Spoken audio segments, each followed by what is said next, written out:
अमर उजाला ले में आप सभी लोगों का बहुत स्वागत करते हैं। इस वक्त हमारे साथ senior national coach Mohammad Abbas Nordak जुड़े हुए हैं। आप लोगों को बताना चाहते हैं कि मोहम्मद अब्बास नोरदक लद्दाख के आइस हॉकी और आइस स्केटिंग के फाउंडर हैं। वो पहले ऐसे शख्स हैं जिन्होंने विंटर गेम्स को लद्दाख में बहुत बहुत बढ़ावा दिया है और आज इनको 6th स्टेट अवार्ड्स भी नवाजा गया है for his contribution in sports. Sir, बहुत स्वागत है आपका और आपसे जानना चाहते हैं कि खेलो इंडिया विंटर गेम्स 2026 आज समाप्त हो चुका है। बहुत ही बेहतरीन विंटर गेम्स इस बार रहा है। बहुत सारे प्लेयर्स जो हैं यूटी लद्दाख की बहुत तारीफ कर रहे हैं। Ice hockey rink international standard का बन गया है। आप गेम्स के हवाले से क्या कहना चाहते हैं सर? जी, सबसे पहले अमर उजाला का मैं धन्यवाद करना चाहता हूँ। आप ये हमारे कवरेज ले रहे हैं, तो सबसे पहले मैं लद्दाख के आवाम को बधाई देना चाहता हूँ कि हमने इस बार भी पिछले साल की तरह जो मेडल टैली होता है, ओवरऑल मेडल टैली में हमने सबसे ज्यादा मेडल जीते हैं। बेशक हम सेकंड प्लेस पे रहे ओवरऑल मेडल टैली में। पिछले साल हम गोल्ड थे। तो इस बार जो है हमारे बच्चों ने बहुत मेहनत करा और आज तक हमारे पास इस तरह के इंटरनेशनल रिंग नहीं थे। अब इस खेलो इंडिया में इसका उद्घाटन हुआ। मैं एलजी साहब का धन्यवाद देना चाहूँगा, यूटी गवर्नमेंट का धन्यवाद देना चाहूँगा, हमारे पहले के LASDC के सारे हमारे एग्जीक्यूटिव, हमारे CC साहब, सबका मैं धन्यवाद दिल से करना चाहूँगा, क्योंकि उन्होंने ये प्लेटफॉर्म हमारे आने वाले जनरेशन, हमारे आने वाले यूथ के लिए तैयार करके दिया है। तो उम्मीद है अब आज नहीं कल से हम लोग इस आइस पे दोबारा प्रैक्टिस करेंगे और आने वाले जो 7th एडिशन है खेलो इंडिया जो ले में उम्मीद है फिर होगा, तो उसमें हम इससे अच्छा प्रदर्शन करके दिखाएंगे।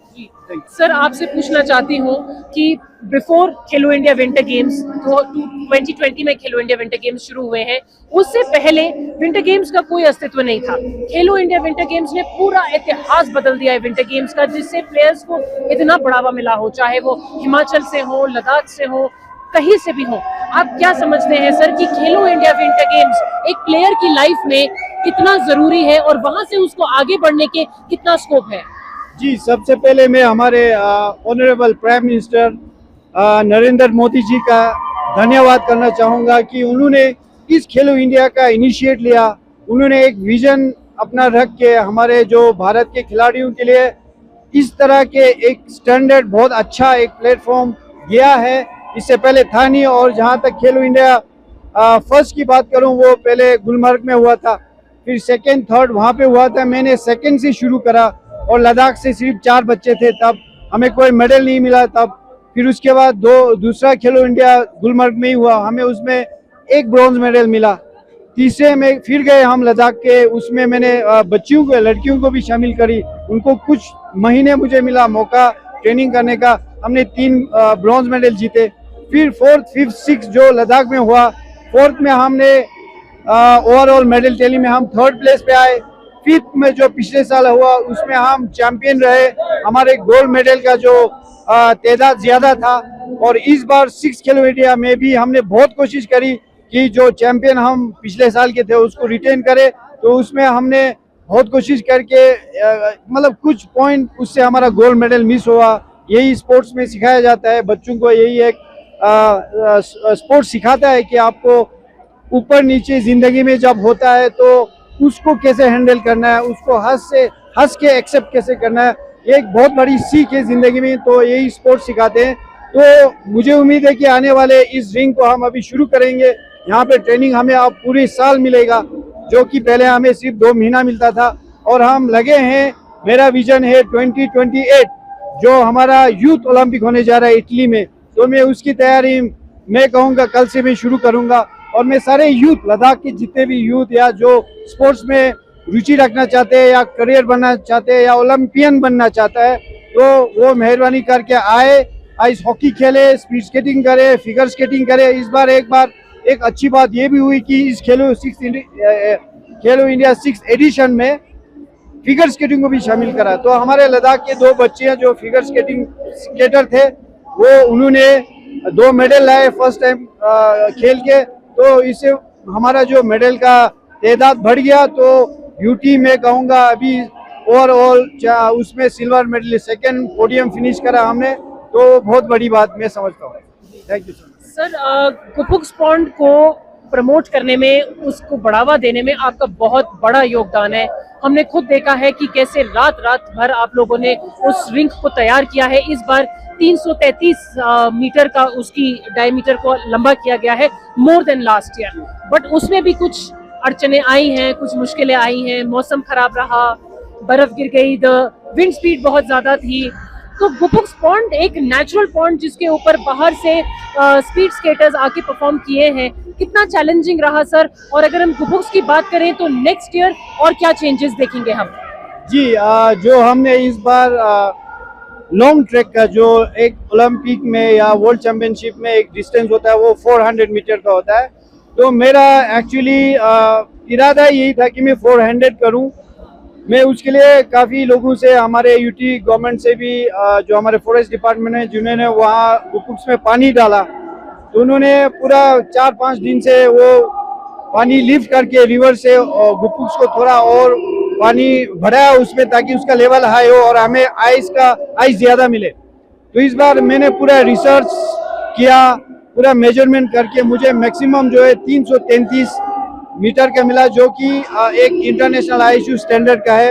इससे पहले 2 नेशनल जब यहाँ पे हुए थे, या मैं कहूँगा अभी तक जितने भी विंटर नेशनल गेम्स हुए उसमें इस डिस्टेंस का नहीं हुआ था, ये पहली बार हुआ है। और जो वहाँ पे जो प्रॉब्लम ये आई थी, जो बाहर से लोग बच्चे आए थे इतने स्टेट से, ओवर हमारा तकरीबन 50 से ज़्यादा पार्टिसिपेंट थे, 14 स्टेट से भी ऊपर।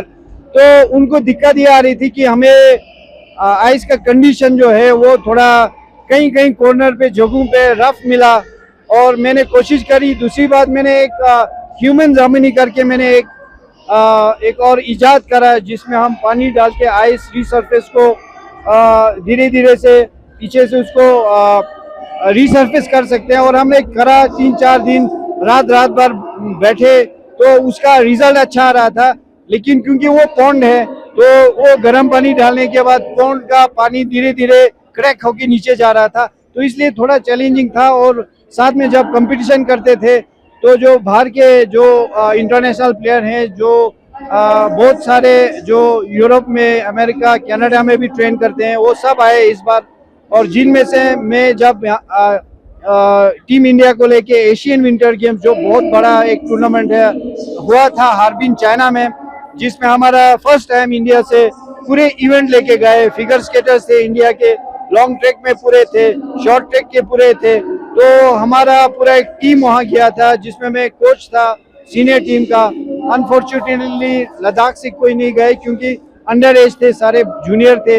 और ऐसे बड़े बड़े गेमों में, ओलंपिक हो, एशियन गेम्स, कॉमनवेल्थ हो, वर्ल्ड चैंपियनशिप जूनियर का होता है, लेकिन एशियन गेम्स में सारे सीनियर टॉप इंडिया के होते हैं, तो उसमें नहीं इस बार जा पाया। लेकिन उम्मीद है आगे फ्यूचर में हमारे बच्चे भी एशियन गेम्स जाएंगे।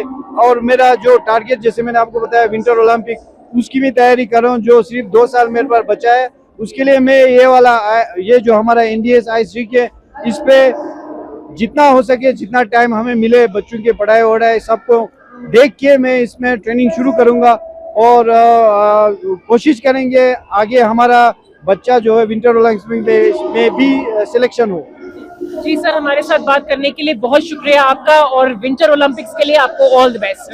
Thank you so much. ये थे हमारे साथ Mohammad Abbas Nordak, senior national coach, और जो कि विंटर गेम्स को लद्दाख में बहुत समय से बढ़ावा देते आ रहे हैं। और उम्मीद है कि खेलो इंडिया विंटर गेम्स 2027 में लद्दाख की मेडल टैली हमें सबसे ऊपर देखने को मिलेगी।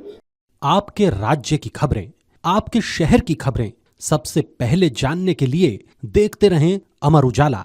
चैनल को सब्सक्राइब जरूर कर लें और पाएं हर अपडेट।